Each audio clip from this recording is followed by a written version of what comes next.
This could potentially overtake us here. This is getting a little scary. Terror on the tracks. Flames surround a CN train caught in a wildfire. Tonight, emergencies unfolding as communities burn and millions choke under thick smoke. Canada's largest city smothered in a dangerous orange haze. I could taste and smell smoke. As evacuees in northwestern Ontario learn their homes are gone. Now we have nothing. The community burnt down within less than an hour. Nova Scotia's premier surrounded by protesters, windshield smashed. What we know about the incident that ended with an RCMP escort. And attention WestJet passengers, thousands of flight attendants vote to strike. We did what we had to do. Why it could ground your August long weekend. From CBC News, this is The National with Juanita Taylor. Thank you for joining us. Adrian is away. Dramatic escapes from dangerous wildfires are taking place in northwestern Ontario. People forced to flee are getting out just in time. Okay, y'all need to hurry up here. Like, seriously, we're encased in flames now. This CN train surrounded by flames did eventually make it to safety. Others in small First Nations fled by boat with fire at their backs. At least one community has burned. Millions more are being affected, with smoke blanketing cities and worsening air quality. Right now in Ontario, more than 180 wildfires are burning. About 60 are classified as out of control. Large areas are deemed as either extreme or high risk for more fires starting. Cameron McIntosh starts our coverage tonight with the race to evacuate and the heartbreak from those who've lost everything. This could potentially overtake us here. Engulfed in flames. Yeah. Holy shit. This rail crew caught in a wildfire near Armstrong, Ontario. Okay, y'all need to hurry up here. Like, seriously, we're encased in flames now. CN Rail says they got out safely. Further rail operations in the area temporarily suspended. Not far away Monday, residents in Namigusasegagan First Nation were forced out, some by boat. The community, home to about 130 people, destroyed. Everyone got out. Now we have nothing. The community burnt down within less than an hour. The houses are gone. The Ontario government says there are several hundred firefighters grappling with more than 150 wildfires spread across northwestern Ontario. Diane Laybourne fled her home in Armstrong. She's now staying in Thunder Bay with her son, unsure of what's happening. You know what? I just keep praying that our homes are okay. Thunder Bay is already out of hotel space. Some evacuees are now going to Toronto. More evacuation orders are expected. The sad part about it is the North does not, I don't know if we have the infrastructure to move people fast. Our main priority is to prevent loss of life at the community level and also at the host sites where these community members will be taken. Near the U.S. border, the Royal Canadian Air Force helped rescue 2 groups of campers from Minnesota, stranded on the Canadian side of the border. And that speaks volumes to our neighbors from Canada, our friends who've always been there. Smoke is rolling in. We're surrounded by forest fire. We got to evacuate. The owners of this fishing lodge saw fires flaring up for days until the flames finally got too close. We've watched the fire, the smoke from the fire burn for a week. We called and reported it, and we were pretty helpless watching it over the past week. So far, her lodge has been spared, as those fires, remote and hard to fight, continue to spread, burning out of control. Cameron McIntosh, CBC News, Winnipeg. There are more than 800 fires burning across the country right now, triggering air quality warnings. Smoke is hanging over the north, stretching right down into the U.S. The skies over the Toronto area are the worst. Environment Canada defines the air quality there as very high risk. Tashana Reid shows us how people are coping and the health concerns involved. A haze of smoke blankets the Toronto skyline. Its choking scent hard to escape. I could taste and smell smoke. I am concerned about breathing in all of the smoke. I'm more worried about the dog than anything. So normally you go for a run or something like that. Not going to do that today. Across Ontario, orange-tinted skies. The smoke from wildfires burning in the province's northwest, prompting Environment Canada to issue a severe air quality warning. The smoke also drifting across the U.S. border. Here at home, this Toronto ER is seeing an influx of patients. The main impacts are generally respiratory and cardiac, so the heart and the lungs. Difficulty breathing, some chest tightness, coughing, finding it difficult to take a deep breath. Most at risk, children, the elderly, and those who are pregnant, and people with heart issues or chronic lung conditions. If you do need to be outdoors and you do have some respiratory issues, to maybe mask up, wear an N95 or just to protect the amount of the bad air quality that may go into your lungs. Wildfire smoke has fine particles known as PM 2.5 that are toxic to our bodies and can cause short and long-term damage. You can't see them, but they enter our bodies when we breathe, and they cause systemic inflammation. In addition to wearing masks, health experts suggest avoiding being outside for more than 30 minutes and limiting physical exertion and staying in air-conditioned environments, especially in the heat. But not everyone has that option. It's important to me to just check on my neighbors who are unhoused, people who are living outside. This kind of air quality makes respiratory issues that much worse. Juanita, out here tonight, you can still smell it in the air. One expert described wildfire smoke as a toxic cloud. You're breathing in things like carbon monoxide, carcinogens, and fine particles that can cause harm. So staying indoors, closing windows, wearing a mask, and checking your air quality advisories where you live are all important things you can do. And Tashana, when could we see the smoke start to dissipate? Well, unfortunately, the poor air quality is expected to continue. Environment Canada says Toronto should see an ease of that risk by Friday, but it could be shifting to other southern cities in the province. Tashana, thank you. Tashana Reid in Toronto tonight. The Prime Minister is among those condemning a dramatic scene in Nova Scotia today that is raising questions about the security of that province's premier. A routine speaking event ended with Tim Houston surrounded by angry protesters, his windshield smashed. Kayla Hounsell takes us through how it all unfolded. The Premier of Nova Scotia is inside this car, surrounded while trying to leave an event at Acadia University, blocked by angry people protesting all sorts of things, budget cuts, fracking, and calling for stronger Mi'kmaq rights. We refuse to allow our homelands to be destroyed. The protest began like this. I'm supporting my community library. But turned into this, the windshield smashed with Tim Houston inside the car for several minutes until the RCMP escorted him back into the building. He eventually left the campus in a marked RCMP vehicle. It seems incredibly unprofessional that you've got the top elected official in the province going to an event. I mean, normally I assume there would be some sort of intelligence generated about the potential for protests at a university, and it seems like he was completely unprotected. The RCMP say they arrested one man but later released him without charges. This man says he was taken into custody but insists he was protesting peacefully. They grabbed me, dragged me across the pavement and smashed me face first into a wall. Proceeded to put handcuffs on me so tight I still have marks on them. CBC News asked the RCMP specifically about the man's allegations, but did not hear back by deadline. We are moving in the right direction as a province. This was Houston's first event in a speaking tour to chambers of commerce across the province. As Houston was speaking, those inside looking out saw the crowd grow. Let's be honest, what happened after the event today was not peaceful. It was violence. The Prime Minister said in Canada we have the right to protest peacefully. There is no excuse to resort to violence and intimidation. The Premier's event in Yarmouth Thursday is going ahead.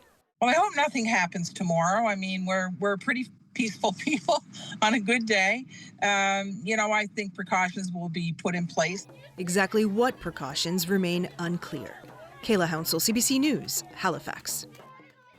A teenager in Ontario has received a 10-year sentence for the unprovoked killing of an elderly woman in Pickering last year. That's the longest sentence a youth can receive for first-degree murder. The 15-year-old apologized in court for fatally stabbing an 83-year-old retired teacher while she was doing yard work. Outside court, the victim's son-in-law urged the teen to turn his life around. Let's hope this treatment plan works, because if he's rehabilitated with the experience he has and what he's gone through, maybe he can make a huge difference in the community. The teen is expected to serve 5 years in custody and 4 under community supervision, with 1 year credit for time in pretrial custody. WestJet flight attendants have voted in favor of a strike. They could legally walk off the job or be locked out as early as the August long weekend, putting thousands of Canadians' plans in jeopardy. Anis Hadari has the main sticking point and what travelers need to know. More than 4,000 WestJet flight attendants have voted to strike. That means by the August long weekend, picket lines could ground Canada's second largest airline. While more than 99% voted yes to strike, negotiations continue. We did what we had to do, but we remain committed to reaching an agreement at the bargaining table, because the last thing we want to do is go on strike. WestJet won't pay the flight attendants who assist and get you seated. One big issue, flight attendants say they aren't being paid for some of their work, like passenger boarding or when there are delays on the ground. Last summer, Air Canada flight attendants went on strike for similar reasons, and after forced arbitration, gained some extra pay. WestJet says under its current system, hourly wages while in flight are higher to make up for the other hours of work that might seem unpaid. But the company says it's open to alternatives to reach an agreement. If they want a different way on how we credit the hours, then it's fine with us. At the end of the day, we need to look at the expense of the contract, and they will need to look at their total compensation. This flight attendant is skeptical when it comes to unpaid work. They knew coming into bargaining that this was one of the top priorities for our membership, and the fact that we've been at the bargaining table for 10 months and we haven't seen significant movement in this area is honestly surprising. A strike or lockout could be avoided if a deal is reached before August 2nd. But options are limited for travelers other than buying a ticket with a different airline just in case. It's the airline's obligation to rebook you or refund your money if they can't operate that flight. That's in their contractual obligation. However, their sense of rebooking might not be as convenient for you as you would have thought your original trip would be. Both the union and the company agree on one thing: they're still negotiating. A federal mediator is also involved. Juanita. Anis, the last 2 summers saw airline strikes and the federal government intervening. We did reach out to the Federal Ministry of Jobs to ask if back-to-work legislation or orders were on the table. They didn't answer that directly, and they did say that the expectation is that there's a negotiated agreement here. However, the federal government also said that in the lead-up to other labor disputes we've seen at airlines in past years, and then they intervened anyway. As for this one, there's still 2 weeks left to go, at least, before we see a strike. Juanita. All right, thank you, Anis. That's Anis Hadari in Calgary. There is cautious optimism tonight about momentum in the Canadian economy. The Bank of Canada is holding its key overnight lending rate at 2.25%, forecasting that the economy is already bouncing back from a rough start to the year. Senior business correspondent Peter Armstrong is here to help make sense of it all. So, Peter, take us through what the bank sees as encouraging when it comes to the economy. So, yeah, the Bank of Canada is forecasting a pretty solid jump in growth. A lot of that's exports, energy exports in particular. But look at Canadian exports to the United States, broadly speaking, are up, which is a good sign that Canadian firms here are just doing a better and better job of navigating tariffs and all the uncertainty. We've also seen a pretty solid uptick in consumer spending. Even the housing market, early signs, but potentially showing signs that it's starting to show some stabilization. And, you can put that all together and you can sort of see how things are picking up, broadly speaking, from where they were. And that's great. But where they were was pretty lousy, right? We haven't seen significant growth in the economy in a year. And even with all this, Bank of Canada is still only forecasting growth of about 1.8%, which is better than it was, but it's still not exactly something you write home about. Okay, and any indication of how sustainable that growth might be? I think that's really the question at the heart of all of this. Take oil exports for an example. A lot of that, or some of that at least, is because the value of the Canadian dollar has remained low, so anything sold in U.S. currency is just automatically worth more. Consider, though, all the risks in the road ahead. The war in Iran, the energy crisis still ongoing, Kuzma, a huge obstacle, all that uncertainty, not just to growth, but to investment as well. So yeah, the bank's forecast is encouraging, but it's also very fragile. All right, Peter Armstrong, thanks so much. You bet. In the U.S. tonight, Donald Trump is looking to fill two of the country's most powerful jobs. His picks faced tough questions today about their loyalty to the president during confirmation hearings. Katie Simpson now on the scrutiny surrounding both nominations. The man in the blue suit, that is Jay Clayton, Donald Trump's pick to be the director of national intelligence. An alarming prospect for some Democrats after an extraordinary hearing. Who won the 2020 election? I'm not going to do this with you. So you do have an obligation to be honest and forthright with the committee? Yes. Who won the 2020 election? Like I said, I'm not going to get into that with you. Clayton repeatedly refused to admit Donald Trump lost the 2020 election, the lie that has become a loyalty test for the president. Isn't it humiliating to be unable to answer this question, to have to indulge the president's delusions? I think I gave you the answer. Questions about appeasing Trump dominated another confirmation hearing for Todd Blanche, the Attorney General nominee. He's already in the role in an acting capacity and was previously Trump's criminal defense lawyer. President Trump trusts me to give him counsel. Counsel does not mean yes, man. Has he ever asked you to do anything illegal? No. Would you do it if he asked you? Absolutely not. Blanche tried to put some distance between himself and the president, but he did have one slip. Are you and President Trump friends? I'm his lawyer, was his lawyer. The hearing also focused on Blanche's involvement in controversial issues, including the release of the Epstein files. Any mistake that was made is not appropriate. And so, yes, I am sorry. While he apologized to survivors, some in the room, including this Canadian, he would not commit to meeting them. Reject his nomination. Also at issue, that proposed fund to give compensation to January 6th rioters. I believe you have said that the weaponization fund is a moot issue. Yes. While he says the payouts aren't happening, he did acknowledge on paper the fund technically exists. That's a possible problem for John Cornyn, that last lawmaker, the only Republican to really grill Blanche. If Cornyn doesn't support him, it could jeopardize the nomination. Katie Simpson, CBC News, Washington. CBC News has learned Canada's defense minister is set to make an announcement next week about joining a multi-billion-dollar international program to build the next generation of fighter jets. Ashley Burke first broke this story for us and is in London tonight. So Ashley, what are sources telling you? Juanita, the UK, Italy, and Japan are teaming up to build the next generation of stealth fighter jets by 2035, and we now know Canada is expected to play a role. Sources say Defence Minister David McGuinty will be travelling to the UK with other ministers for a major international air show next week, and while he's here, is expected to announce a new deal to become an observer of the Global Combat Air Program. A senior government official told me that it's a way for Canada to get in on early on advanced technology, talk about what Canadian companies can contribute, and a source said that it opens the door to potentially buying these fighter jets in the future.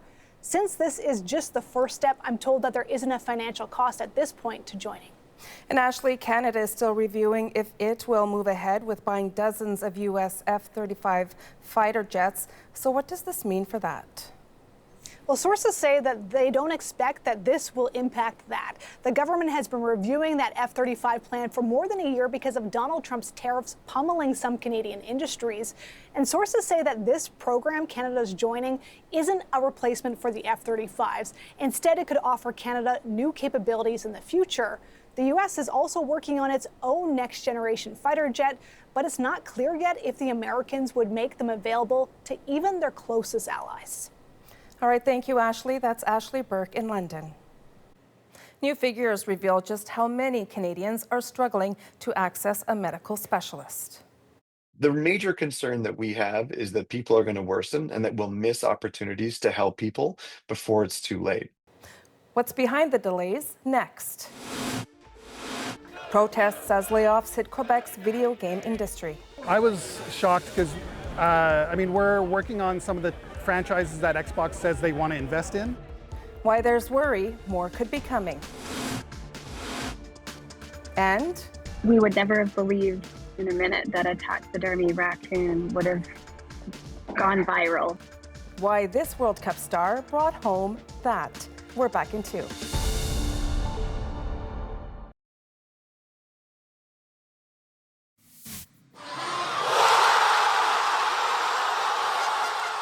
Celebrations in Buenos Aires tonight after Argentina defeated England in the World Cup semifinal.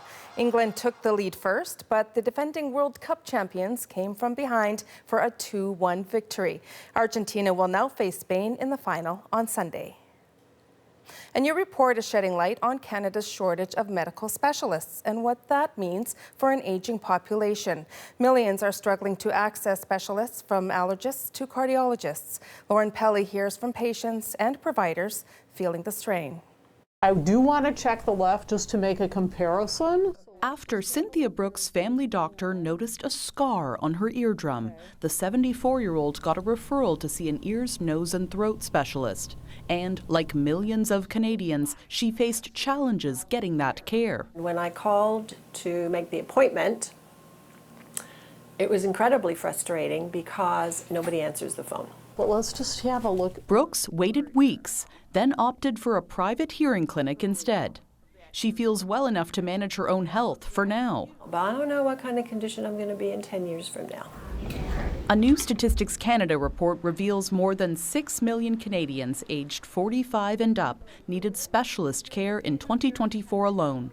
The report found 3 in 10 adults faced difficulties accessing specialist care, totaling around 4.5 million people, while 2 in 10 adults said they had unmet health care needs, making up 3 million Canadians across the country. The wait times are just getting worse and worse. BC had the highest percentage of both older and middle-aged adults who say they face challenges accessing specialist care. Those roles range from dermatologists to psychiatrists, even oncologists. The major concern that we have is that people are going to worsen and that we'll miss opportunities to help people before it's too late. So what's at play? Some specialists are in short supply. Their wait lists aren't made public, and in remote and rural regions, there often aren't any specialists at all. That's on top of a chronic shortage of family doctors. The fact that upwards of a quarter of Canadians don't actually have access to a primary care provider makes it really hard for them to even get a referral in the first place. And as the country's population ages, experts worry the roadblocks and delays to getting specialized care could get worse. Lauren Pelly, CBC News, Toronto. It's game over for some software developers as layoffs hit Quebec's video game industry. As Sarah Levitt shows us, it's a stark reality for an industry that's thrived during the pandemic.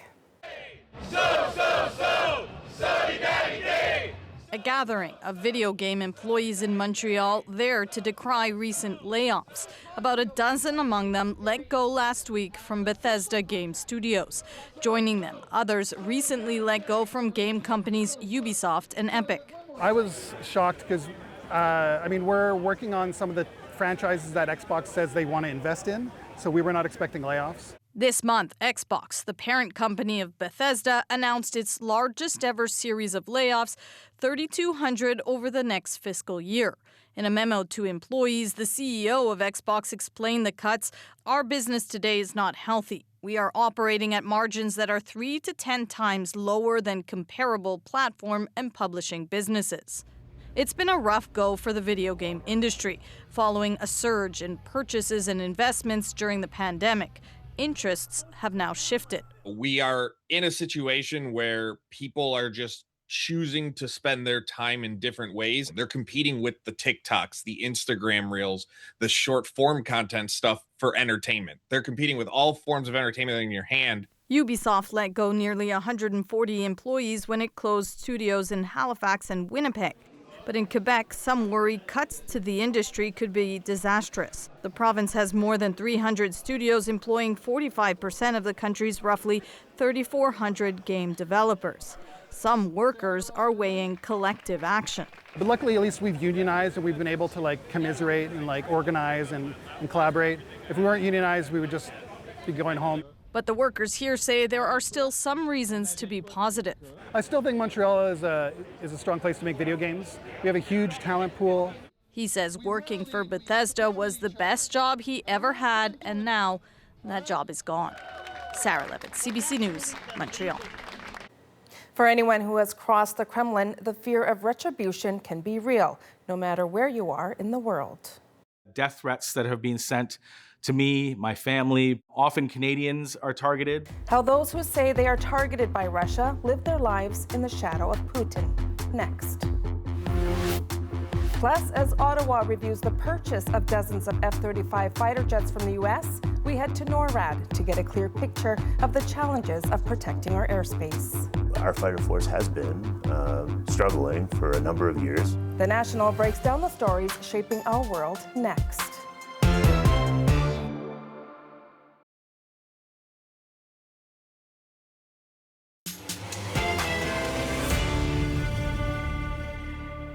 Tonight on The Breakdown, a deeper look at how critics of Russia's president can be under threat even when they are far from that country. As Terrence McKenna shows us, the long arm of the Kremlin stretches across international borders to intimidate, harass, and even eliminate its enemies.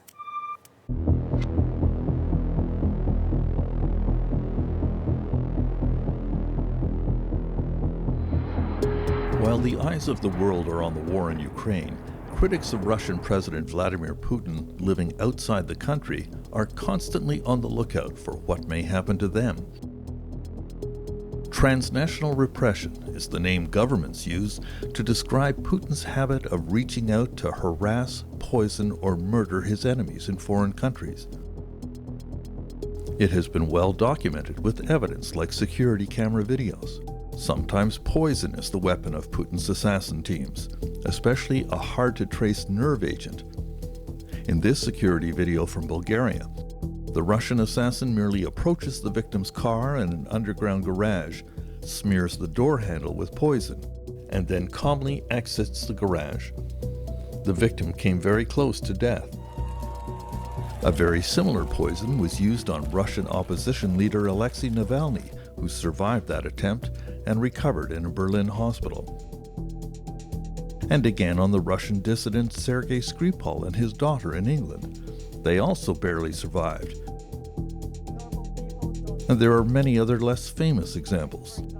At the hotel, when you're opening the door, I'm trying to not do it with my hand. Consider the poisoning case of Irina Babloyan.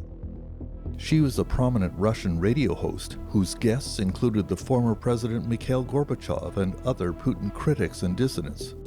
She left her country and fled to neighboring Georgia after the 2022 invasion of Ukraine, where she fell ill after a restaurant dinner.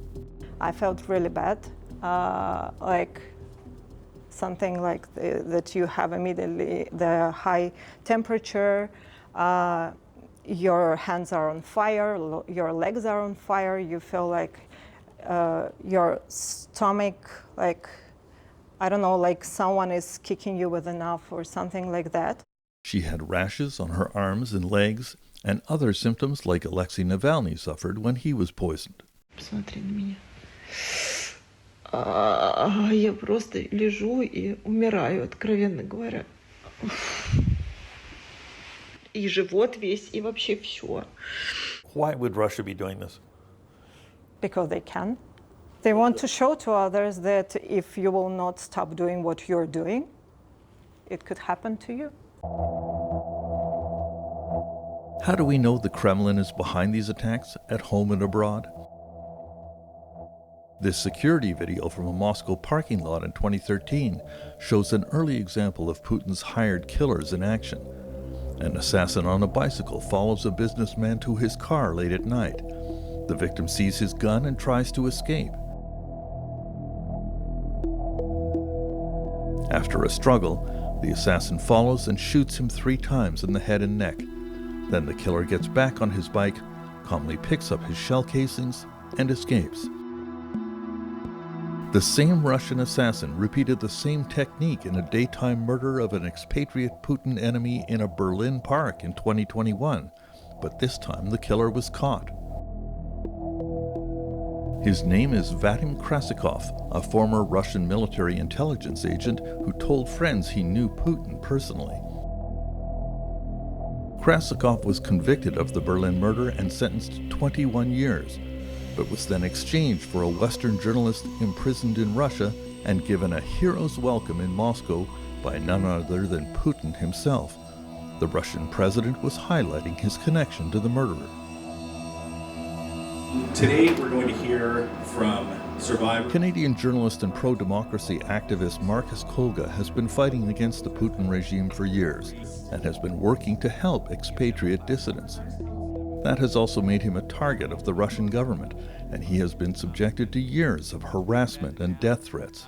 I've endured various campaigns, death threats that have been sent to me, my family, both through email, social media, and such. Whether it's the Russian government, Belarusian government, often Canadians are targeted.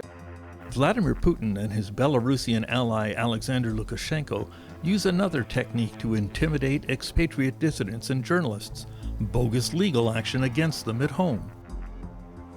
Criminal charges can result in what are called red notices or arrest warrants issued by Interpol, the international police force based in Lyon, France. So journalists living in exile, when they start moving about, if they're living somewhere in Europe and they cross borders, that red notice from Interpol will show up on the computers of the border authorities, and in many cases, those individuals will be detained. And if those countries have an extradition treaty, they could face extradition back to Russia. One target of a red notice is Svetlana Tikhanovskaya, the Belarusian opposition leader who actually won the last presidential election against Lukashenko, but had to flee the country after threats to her and her family. Her husband was jailed for 5 years.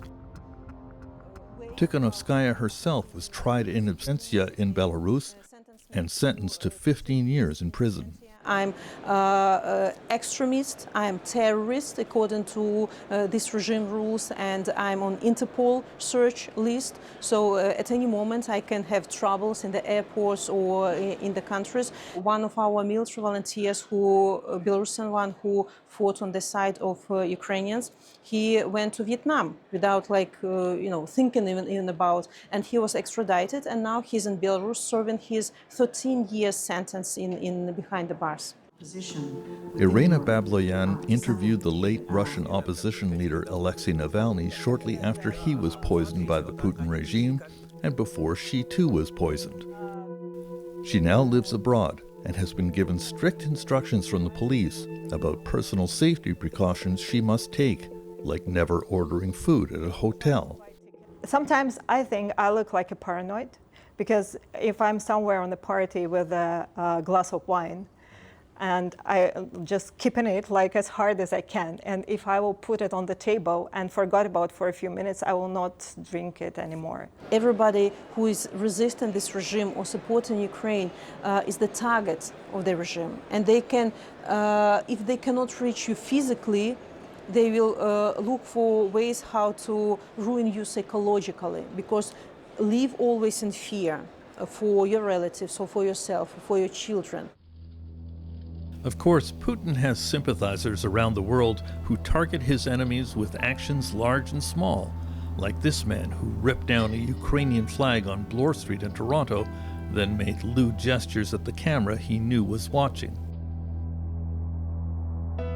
Marcus Kolga has received a stream of abuse and death threats that especially focused on his Estonian heritage, like this one. Hey, Estonian Nazi trash, nothing to say? Death to effing Nazi. Kolga decided to do something about it. He reported the threats to his local police department near Toronto, and York Region Police Inspector John Koshandish was assigned to investigate. Some of the threatening emails could be traced through hidden data and internet addresses. Marcus came to us with a report of harassment and intimidation online for his activities as a journalist. And we were able to identify the perpetrator who was conducting these actions, and we essentially got him to stop doing it. And they said, this is a clear case where this person has threatened your life. If you'd like, we can charge him, or we can just sort of let him off with a warning. So I asked the York Region Police to just warn him. And sure enough, that did the trick, at least in this one case, where I no longer received messages from that individual. Inspector Koshandish's work on transnational repression has been noticed by other police forces in Canada and abroad. He was brought in to brief a G7 working group last year and has traveled to Germany to brief police there on his techniques. It's important for us to fight for Canadian values. It is important for us to uphold Canadian law and to ensure that authoritarian states who are actively trying to reach beyond their borders to silence their critics who live in Canada get the message that we have zero tolerance for this type of activity in this country. At a recent security conference in Prague, the Canadian government sponsored a global declaration against transnational repression, designed to raise awareness of the problem and support expatriate dissidents and journalists that are targeted. This month, the European Parliament also pressed member nations to take action to address the issue. Critics of the Kremlin say the best way to keep Putin in check is through economic pressure. This week, U.S. senators released a bill that, if passed, would apply crippling tariffs to the world's top buyers of Russian oil and gas. When we come back, David Common heads to NORAD headquarters to find out how the politics over plane purchases affects international air defense.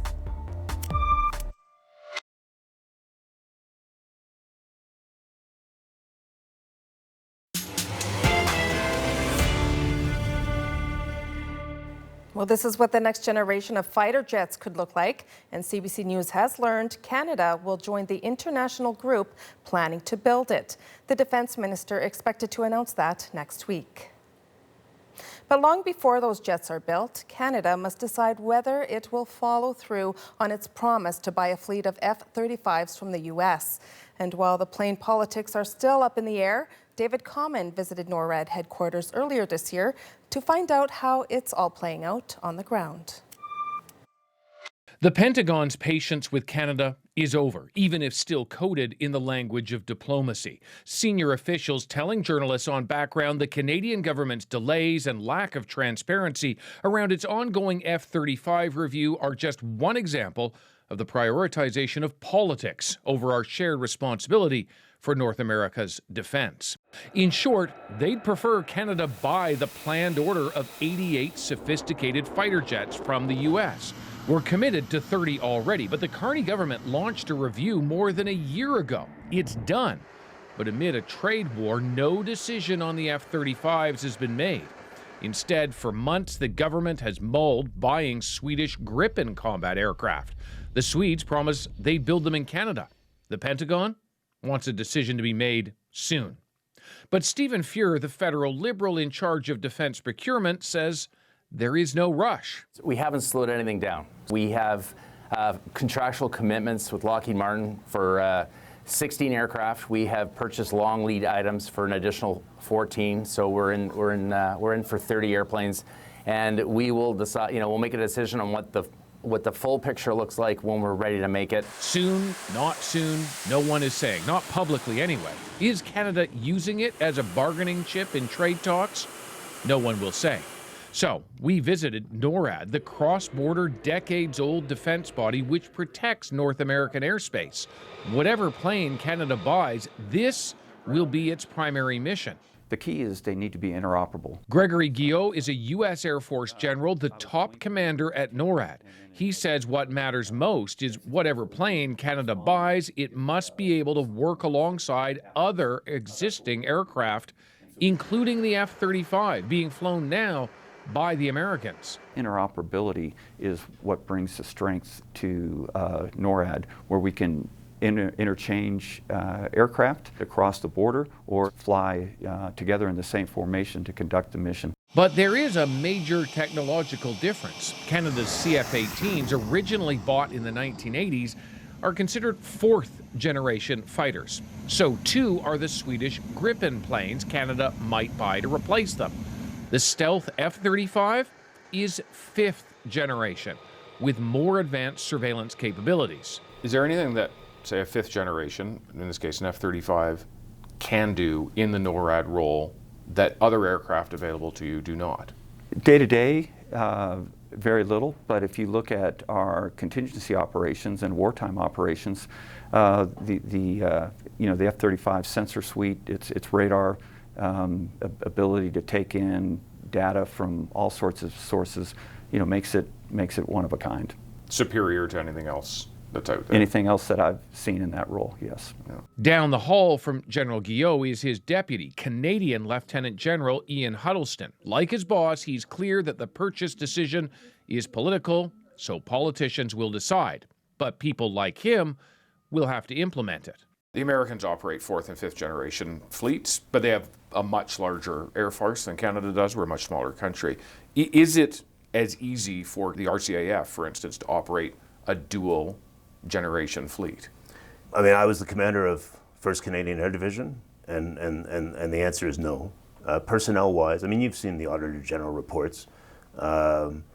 They are stark in their assessment of our capabilities. Our fighter force has been struggling for a number of years, and it's going to take a while for it to recover, is the fundamental answer to your question. Huddleston is just echoing what others have warned. The Air Force is short of personnel, 20% short of those who maintain the planes, up to 33% short on pilots, jobs that are often specific to one plane, meaning having both some F-35s and some Gripens will be hard for the military to even staff. When you look not just at the aircraft, but the people itself, can we support fourth and fifth together at once? Technically, yes. But the resource bill is really the challenge. When you come down to it, the people, that's the key challenge. For all the talk from the Pentagon that Canada is not meeting its commitments at NORAD, it's the opposite message. I've never had a challenge with aircraft availability on either side. Both the Royal Canadian Air Force and the U.S. Air Force do a fantastic job of maintaining new and old fighters. We've never had a problem with inability to deliver aircraft or exceedingly high maintenance rates. But the longer a decision on the F-35s is delayed, the harder that may be to keep up. When we come back, Norway's biggest soccer star brings home a strange souvenir. We would never have believed in a minute that a taxidermy raccoon would have gone viral. The story behind Erling Haaland's new furry friend in our moment.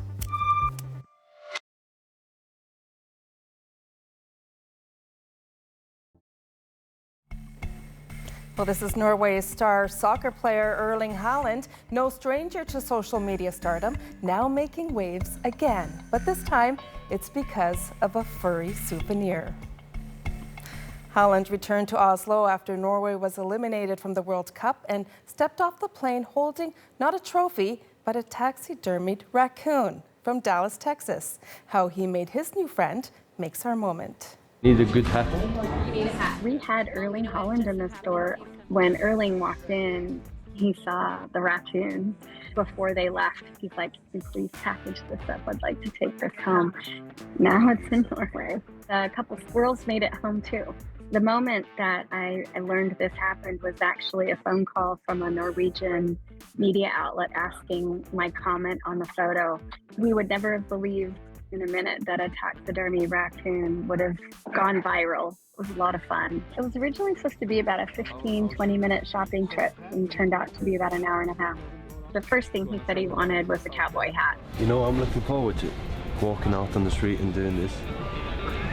He put on a t-shirt to wear while he was here. One of my team members taught them a 10-count line dance. 1, 2, 3. Taxidermy's not for everybody, but I think for him it signified the great time he had in Dallas. Well, you might be wondering why there aren't swarms of fans around Holland, and that's because staff knew the team was coming, so they closed the shop to the public. And since Holland's picture of his raccoon went viral, Julie says so many people want one now. Holland named the raccoon Ro, which stands for Raccoon on Wheels, but it's also a nod to Norway's signature Ro during the World Cup. Well, from all of us at The National, thank you for being with us tonight. I'm Juanita Taylor. Take care.